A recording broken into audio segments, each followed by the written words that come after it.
একটা কর্ম কার লগে আমি তো দেখি না।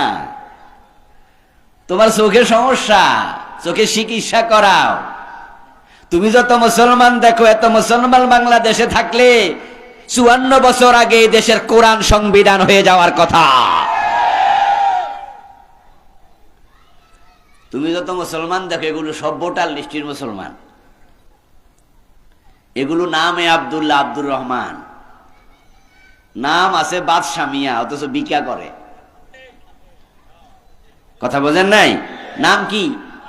বাদশা মিয়া, ঘরে চালও নাই, ভিক্ষা করে। ফাতিলের তলার মতো নিচতলা। ফাতিলের তলা কি সাদা থাকে না কালো? নাম সুন্দর আলী। ফাতিলের তলার কেমন কালার, বেড়ার গায়ের চামড়ার কালারে বাপে নাম রাখছে সুন্দর আলী। বুড়িগঙ্গায় বুড়ি নাই, রাজশাহীতে রাজা নাই। ঠিক বাংলাদেশও 92% নাম। একটু পরে ঢুকতেছি, ভূমিকা নিয়ে কিছু কথা বলি, ভূমিকায় কিছু কথা বলছি।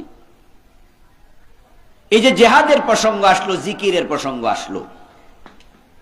আরে জেহাদ মানে কি তলোয়ার হাতে নিয়ে ঝাঁপিয়ে পড়া কারোর উপর? না, এটাও কলমের জেহাদ। যদি আপনার ফেসবুকে আপনি ভাবেন যে আমার ফেসবুকে 1000 লোক, 5000 লোক, 2 লাখ, 5 লাখ,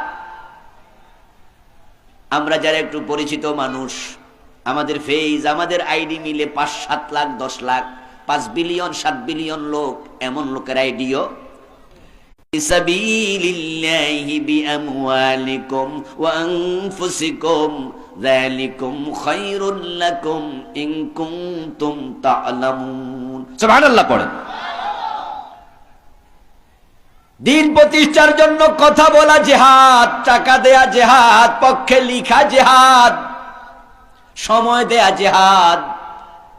আর প্রয়োজন যখন আসবে, হয়তো কোনোদিন তলোয়ার হাতে নেওয়া লাগবে, তখন তলোয়ার হাতে নিয়ে জন্য।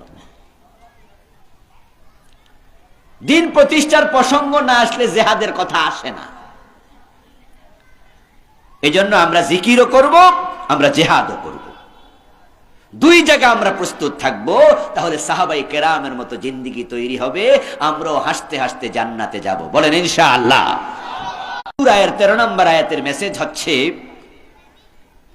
জমিনে আল্লাহর দ্বীন প্রতিষ্ঠা করা। আনাকিমুদ্দীন ওয়ালা তাতাফাররাকু ফীহি ওয়ামা ওয়াসাইনা বিহি ইব্রাহিম। ওই বিষয়ে আমি নবী ইব্রাহিমকে ওসিয়ত করেছি, অর্ডার দিয়েছি।